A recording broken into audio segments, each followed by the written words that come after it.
Hi எல்லாருக்கும் வணக்கம். Welcome back to my channel.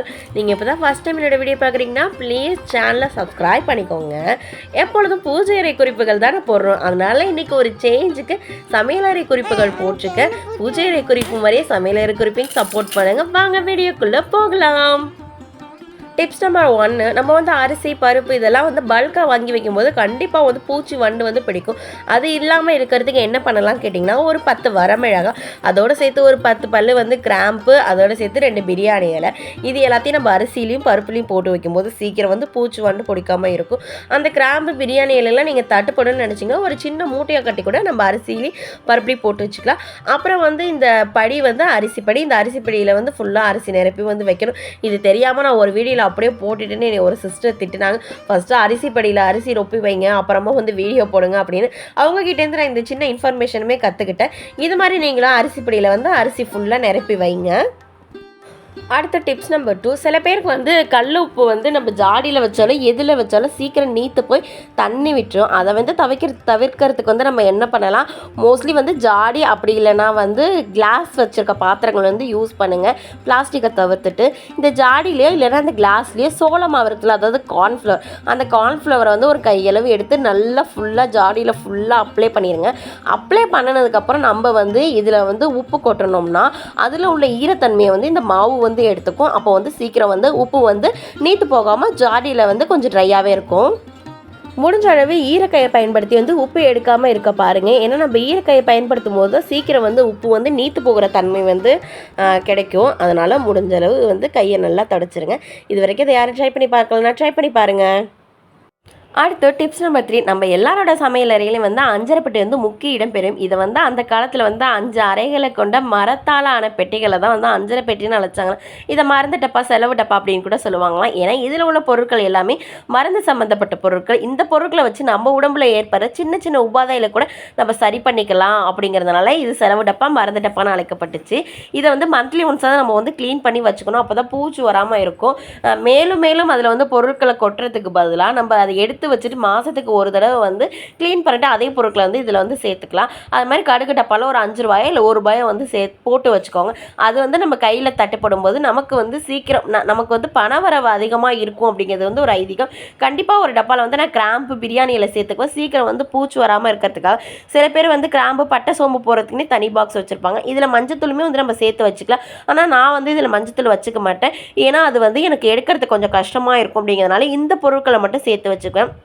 மேலுள்ள தட்டில் வந்து 4 வரமிளகாய் வந்து கிள்ளி போட்டு தாளிக்கிறதுக்காக வச்சுக்குவேன். இதுதான் என்னோட அஞ்சரை பெட்டி. மாதத்துக்கு ஒரு தடவை நம்ம வந்து க்ளீன் பண்ணி சுத்தமாக வச்சுக்குவோம் இந்த அஞ்சரை பெட்டியை. அடுத்த டிப்ஸ் நம்பர் 4, நம்ம வந்து சட்னிக்கு வந்து மிளகாய் சட்னி, கார சட்னிலாம் அரைக்கும் பொழுது நிறைய சாந்து வேணும், ஆனால் கொஞ்சம் காரமாக இருக்கணும் அப்படின்னு நம்ம நினைக்கும் போது என்ன பண்ணலாம்லாம், எவ்வளோ மிளகாய் உங்களுக்கு தேவைப்படுதோ அதை வந்து தண்ணியில் வந்து ஒரு 10 நிமிஷம் வந்து ஊற போட்டுருங்க. அப்படி ஊற போடும்போது அதில் உள்ள காரத்தன்மை வந்து கொஞ்சம் வந்து குறைஞ்சி போயிடும். அதுக்கப்புறம் இதை நம்ம உப்பு போட்டு நல்லா மிக்சியில் வந்து அரைக்கும் போது நல்லா உங்களுக்கு பல்கான சாந்து வந்து கிடைக்கும். இது வரைக்கும் இதை வந்து யாரும் ட்ரை பண்ணி பார்க்கலன்னா ட்ரை பண்ணி பாருங்க. கூடவே நான் கொஞ்சம் கலர் வேணும் அப்படிங்கிறதுக்கு ஒரே ஒரு காஷ்மீர் மிளகாய் வந்து ஆட் பண்ணியிருக்கேன். காஷ்மீரி மிளகாய் போடாமே நம்ம ஊற வச்சு அரைக்கிற மிளகாய் சாந்து வந்து இன்னுமே நல்ல கலராக இருக்கும். இதே மெத்தட் தான் வந்து நான் என் வீட்டில் வந்து ட்ரை பண்ணுறேன். ஏன்னா பாப்பாலாம் ரொம்ப காரம் சாப்பிட மாட்டேன், ஆனால் எனக்கு கொஞ்சம் கலர் அட்ராக்டிவாக இருக்கணும் அப்படிங்கிறதுனால இப்படி பண்ணிக்குவேன். இது வரைக்கும் யாரும் இதை ட்ரை பண்ணி பார்க்கலாம், ட்ரை பண்ணி பாருங்கள். அடுத்த டிப்ஸ் நம்பர் 5, நம்ம வந்து கொஞ்சம் பூண்டெல்லாம் விலை கம்மியாக இருக்கும்போது பல்காக வந்து வாங்கி ஸ்டோர் பண்ணி வச்சுக்குவோம். அந்த பூண்டை வந்து இந்த மாதிரி முழுசாக வச்சோன்னா கண்டிப்பாக வந்து சீக்கிரம் வந்து வீணாக போயிடும். அது வீணாக போகாமல் இருக்கிறதுக்கு என்ன பண்ணலாம், இந்த பூண்டை வந்து எல்லாத்தையும் உடச்சி பூண்டு பல்லாக ஆக்கி வச்சுக்கணும். ஆக்கி வச்சுட்டு அது மேலே உள்ள தோலெல்லாம் எல்லாத்தையும் புடச்சிட்டோம்னா தோலெல்லாம் போயிடும்.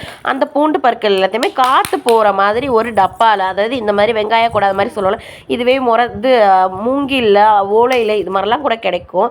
அந்த மாதிரி இதில் வந்து வாங்கி ஸ்டோர் பண்ணி வச்சுட்டோம் நமக்கு வந்து ரொம்ப நாள் வந்து இது கெட்டு போகாமல் அப்படியே இருக்கும். இன்னும் பெஸ்ட் ஆப்ஷன் என்னன்னு கேட்டிங்கன்னா, இஞ்சி பூண்டு பேஸ்ட்டாக வந்து இதை அரைச்சி வைக்கிறது வந்து இன்னுமே வந்து ரொம்ப பெஸ்ட் ஆப்ஷன். நம்ம பேஸ்ட்டாக அரைச்சி வச்சாலும் அது 3 மாதத்துக்கு தாங்கும். அப்படியெல்லாம் நீங்கள் ஐஸ் ட்ரேயில் வந்து ஸ்டோர் பண்ணி கூட அந்த இஞ்சி பூண்டு பேஸ்ட்டை வந்து நீங்கள் வச்சுக்கலாம். இது வரைக்கும் யாரும் இதை ட்ரை பண்ணி பார்க்கலன்னா ட்ரை பண்ணி பாருங்கள். முக்கியமாக காத்தோட்டமாக இருக்கணும்.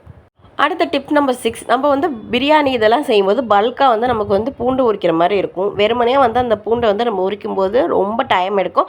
அதோடு மட்டும் இல்லாமல் கையுமே வந்து ரொம்ப எரியும். அப்போ என்ன பண்ணலாம்னா இந்த மாதிரி பூண்டை வந்து ஃபுல்லாக பல்லாக உடச்சி இந்த பூண்டு பற்கள் எல்லாத்தையுமே வந்து தண்ணியில் போட்டு ஒரு 10 நிமிஷம் இல்லை மேக்ஸிமம் வந்து ஒரு 20 நிமிஷம் இதை வந்து ஊற வச்சிட்டோன்னா அந்த பூண்டோட தோல் நம்ம அப்படியே கை வச்சு வந்து எடுத்தாலே ரொம்ப சுலபமாக வந்துடும். இது வந்து நான் கத்தியில் வச்சு உங்களுக்கு செஞ்சு காமிக்கிறேன். அது மாதிரி கையிலையுமே வந்து உரிச்சு காமிக்கிறேன் பாருங்கள்.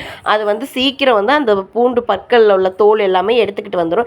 இந்த மாதிரி நம்ம பூண்டை வந்து ஊற வச்சு தோல் எடுக்கும்போது இன்னும் ஈஸி, டைமிங்குமே சேவ் ஆகும். அப்படியே அந்த பூண்டு பற்களோட தோல் எல்லாத்தையுமே எடுத்து நம்ம அதை ஃப்ரிட்ஜில் கூட வந்து எடுத்து வச்சு ஸ்டோர் பண்ணிக்கலாம்.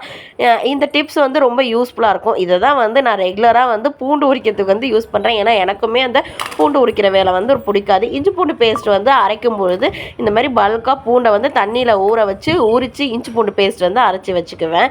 இது வந்து நல்ல டிப்ஸுமே கூட. சில பேருக்கு தெரியாது, வந்து வேஸ்ட்டாக வந்து பூண்டை வந்து தோல் உரிச்சிட்டு இருப்பாங்க. இது மாதிரி ஊற வச்சு உரிக்கும்போது ரொம்ப ஈஸியாக இருக்கும். ட்ரை பண்ணி பாருங்கள். இப்போ நமக்கு சட்டுன்னு புளி வந்து கரைக்கணும், ஆனால் வந்து புளி ஊற வைக்க நேரம் இல்லை, மறந்துட்டோம், ஒரு 5 நிமிஷம் தான் இருக்குது. அது மட்டும் இல்லாமல் வந்து பல்காக வந்து இப்போ புளி சாதத்துக்கெல்லாம் தேவைப்படுது, நிறையா ஊற வைக்க டைம் இல்லை அப்படின்னா என்ன பண்ணுங்கள், தேவையான அளவு புளி எடுத்துக்கோங்க. அதில் ஒரு கைப்பிடி அளவு வந்து உப்பு போட்டுக்கோங்க. இந்த உப்பு எதுக்குன்னா இந்த புளியில் உள்ள கல், மண், தூசி இது எல்லாத்தையுமே அது வந்து எடுத்துரும். கொதிக்கிற தண்ணியை இல்லை மிதமான தண்ணியை உங்களுக்கு வந்து புளி கரைச்சல் வந்து எந்த அளவுக்கு தேவை சீக்கிரப்படுதோ அதுக்கு தகுந்த மாதிரி தண்ணியை ஊற்றி ஒரு 10 நிமிஷம் மூடி வச்சிட்டிங்கன்னா நல்லா வந்து ஊறி போயிடும் அந்த புளி. அதுக்கப்புறம் நம்ம கையில் வச்சு நல்லா கரைச்சிக்கலாம். கரைச்சி எடுக்கும்பொழுது அந்த உப்பு வந்து போட்டிருக்கிறதுனால ஒரு கல் அளவு வந்து நீங்கள் உப்பு கம்மியாக போட்டால் வந்து போதும். ஏன்னா உப்பு வந்து பெருசாலாம் புளியில் வந்து ஏறி இருக்காது. நம்ம எப்பொழுதும் சமைக்கிறப்ப யூஸ் பண்ணுற உப்பே வந்து நம்ம யூஸ் பண்ணிக்கலாம். நல்லா கரைச்சோன்னா புளிசாரம் வந்துடும். அந்த உப்பு வந்து இதில் உள்ள அசடு, தூசி இது எல்லாத்தையுமே எடுத்துரும். நம்ம வடிகட்டி எடுக்கும் பொழுது நிறைய பல்காக தேவைப்படும் போது இந்த மாதிரி நம்ம சுடு தண்ணி வச்சு கல் உப்பு போட்டு ஊற வச்சு எடுக்கிற புளிசாறு வந்து இன்னும் நிறையாவே கிடைக்கும். இதுதான் வந்து நான் ரெகுலராக புளிசாறு கிண்டுறப்பெல்லாம் வந்து யூஸ் பண்ணிக்கிறேன். இது வரைக்கும் இதை யாரும் ட்ரை பண்ணி பார்க்கலாம், ப்ளீஸ் இதை ட்ரை பண்ணி பார்த்துட்டு கமெண்ட் சொல்லுங்கள். அடுத்த டிப்ஸ் நம்பர் 8, நம்ம வந்து பாத்திரம் கழுவுறதுல ரொம்ப கஷ்டமான வேலை எதுனா இந்த பால் பாத்திரம் கழுவுறது தான். ரொம்ப பால் கரு பிடிக்காமல் இருக்க என்ன பண்ணலாம், பாத்திரத்தில் வந்து ஃபஸ்ட்டு பச்சை தண்ணி ஊற்றிட்டு அதுக்கப்புறம் பால் ஊற்றி நம்ம வந்து கொதிக்க வைக்கும்போது ஓரளவு வந்து கரைப்படாமல் இருக்கும். நம்மளுக்கு க்ளீன் பண்ணுறதுக்கு வந்து கொஞ்சம் ஈஸியாக இருக்கும். நம்ம ஒரே பாத்திரத்திலே 10 தடவை சூட் பண்ணோன்னா கண்டிப்பாக வந்து ஆடப்படியே தான் செய்யும். அப்போ க்ளீன் பண்ண வந்து கஷ்டமாக தான் இருக்கும். அப்போ வந்து என்கிட்ட சொல்லாதீங்க, நான் தண்ணி ஊற்றி சுத்தம் பண்ணி தான் வச்சேன் அப்பயும் ஆடப்படியுதுன்ட்டுன்னு. ஒரு தடவை யூஸ் பண்ணி பாருங்கள்.